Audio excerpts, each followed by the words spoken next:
ನಮ್ಮ ಜಿಲ್ಲೆಯಲ್ಲಿ ಬರಲಾರದಂಗೆ ನಿರ್ಬಂಧ ವಿಧಿಸಿದ್ದಾರೆ. ಸೊ ಹಂಗಾಗಿ ನಿಮಗೆ ನೋಟಿಸ್ ಜಾರಿ ಮಾಡ್ತಾ ಇದೀವಿ, ನೀವು ಜಿಲ್ಲೆಯಿಂದ ಬಿಟ್ಟು ಹೋಗ್ಬೇಕು. ದಿನಾಂಕ 21 ಇವತ್ತಿಂದ 23ರವರೆಗೆ ಜಿಲ್ಲೆ ಪ್ರವೇಶದಿಂದ ನಿರ್ಬಂಧ ವಿಧಿಸಿದ್ದಾರೆ. ಆದರೂ ನೀವು ಪ್ರವೇಶ ಮಾಡಿದಿರಿ, ಈ ಕ್ಷಣವೇ ನೀವು ಜಿಲ್ಲೆ ಬಿಟ್ಟು ಹೋಗಿ. ಜೆರಾಕ್ಸ್ ಇದೆ, ಒರಿಜಿನಲ್ ಕಲರ್ ಜೆರಾಕ್ಸ್ ಸರ್ ಅದು. ಅದು ಯಾವುದೇ ಇರಲಿ ನೀವು ತಗೊಳ್ಳಿ ಸರ್. ಇದು ಕಲರ್ ಜೆರಾಕ್ಸ್ ನೀವು ತಗೊಳ್ರಿ. ಒರಿಜಿನಲ್ ಕೊಡ್ರಿ. ಒರಿಜಿನಲ್ ಇದು ಯಾರು ಕಲರ್ ಜೆರಾಕ್ಸ್ ಅದು. ಕಲರ್ ಕಲರ್ ಜೆರಾಕ್ಸ್ ರಿಸೀವ್ ಮಾಡ್ಲಿ, ಹಂಗಾಗಲ್ಲ. ಕಲರ್ ಜೆರಾಕ್ಸ್ ರಿಸೀವ್ ಮಾಡ್ಲಿ ತಗೋಬೇಕು ಸರ್. ನಂಗೆ ಒರಿಜಿನಲ್ ಕೊಡಿ, ನನಗೆ ಒರಿಜಿನಲ್ ತಾನೇ ಕೊಟ್ಟಿರ್ತಾರೆ. ಇವ್ರ ಗಾಡಿಗೆ ಒರಿಜಿನಲ್ ಕೊಡ್ರಿ ನೀವು. ಒರಿಜಿನಲ್ ಅಲ್ರಿ ಅದು ಸರ್. ಒರಿಜಿನಲ್ ಕೊಡಿ, ಒರಿಜಿನಲ್ ಕೊಡಿ.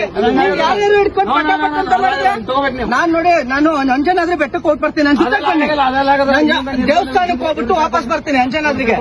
ನೀವೇನಾದ್ರು ಇದ್ ಮಾಡ್ರಿ, ನಿರಾಕರಣೆ ಮಾಡಿದ್ರೆ ನಾನು ನಿರಾಕರಣೆ ಮಾಡ್ತಾ ಇಲ್ಲ. ಬೆಟ್ಟಕ್ಕೆ ಹೋಗಿ ಬಂದ ತಕ್ಷಣ ತೊಗೊಳ್ಳಿ, ಅಂಜನಾದ್ರಿ ಬೆಟ್ಟಕ್ಕೆ ಹೋಗಿ ಬರಕ್ಕೆ ಈಗ 23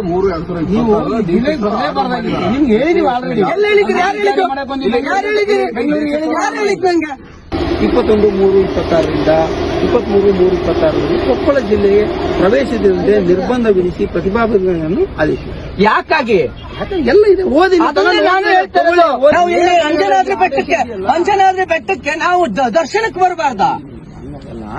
ಅಂಜನಾದ್ರಿ ಬೆಟ್ಟಕ್ಕೆ ದರ್ಶನಕ್ಕೆ ಬರಬಾರ್ದ ನಾವು? ಬನ್ನಿ ನೀವು ನನ್ನ ಜೊತೆಗೆ. ಸರ್ ನೀವು ಇಡೀ ಟೀಮ್ ಬನ್ನಿ. 23 ಸರ್ ನೋಡಿ, 22ಕ್ಕೆ ನಿರ್ಬಂಧ ಮಾಡ್ರಿ, 21ಕ್ಕೆ ನಿರ್ಬಂಧ ಮಾಡಿದವ್ರೆ. ಕಾನೂನು ಸುವ್ಯವಸ್ಥೆ ದೃಷ್ಟಿಯಿಂದ ನಾವು 21 ಯಾವಾಗ ನಮ್ಗೆ ಫಿಟ್ ಅನ್ಸುತ್ತೆ ಅದು ಮಾಡ್ತೀವಿ. ನಿಮಗೆ ಇದು ಸರಿ ಇಲ್ಲ ಅನ್ಸಿದ್ರೆ ಸರ್ ಇದನ್ನ ಚಾಲೆಂಜ್ ಮಾಡಿ ನೋಡಿ, ದರ್ಶನ ಮಾಡ್ರಿ. ನನ್ಗೆ ನಾನು ಓಪನ್ ಆಗಿ ಹೇಳ್ತಿದ್ದೀನಿ, ನಮ್ಗೆ ನಾನು ಅಂಜನಾದ್ರಿ ಬೆಟ್ಟಕ್ಕೆ ಹೋಗ್ತೀನಿ. ಅಂಜನಾದ್ರಿ ಬೆಟ್ಟದ ದರ್ಶನ ಮುಗಿಸ್ಕೊಂಡು ವಾಪಸ್ ಬೆಂಗಳೂರು ಹೋಗ್ತೀನಿ. ನೀವು ಅಷ್ಟಕ್ಕೆ ಅದಕ್ಕೆ ಅವಕಾಶ ಕೊಡಿ.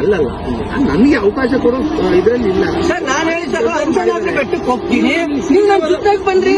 ನೀವು ಸಿಬ್ಬಂದಿ ಬನ್ರಿ, ನೀವು ಸಿಬ್ಬಂದಿ ಬನ್ರಿ. ಅಂಜನಾದ್ರಿ ಬೆಟ್ಟಕ್ಕೆ ಹೋಗ್ತೀನಿ, ಅಂಜನಾದ್ರಿ ಬೆಟ್ಟ ಮುಗಿಸ್ಕೊಂಡು ವಾಪಸ್ ಹೋಗ್ತೀನಿ. 24ನೇ ತಾರೀಕು ನಿಮ್ ಜೊತೆ ನಾವು ಹೋಗ್ತೀವಿ. ಎಲ್ಲಿಗೆ? ಇದೇ ಬಟ್ಟೆ ಅಂದ್ರೆ ನಾವು ಬೇಕಾಬಿಟ್ಟು ಈಗ ಒಂದ್ ಕೆಲಸ ಮಾಡೋಣ. ಯುಗಾದಿ ಹಬ್ಬನ ಇದು ಡಿಸೆಂಬರ್ ಅಲ್ಲಿ ಮಾಡ್ತಾರಲ್ಲ. ಜಿಲ್ಲಾಧಿಕಾರಿಗಳಿಗೆ ಏನ್ ಬೆಲೆ ಕೊಟ್ಟಂಗ ಅದಕ್ಕೆ ಜಿಲ್ಲಾಧಿಕಾರಿ ಆದೇಶಕ್ಕೆ ಏನ್ ಬೆಲೆ ಸರ್ಕಾರ ಐತೆ ಅಂತ ಹೇಳಿ ನೀವು ಕೇಳೋರು ಜಿಲ್ಲಾಧಿಕಾರಿಗಳು ಪ್ರಯಾಣ ಮಾಡ್ತಾರೆ.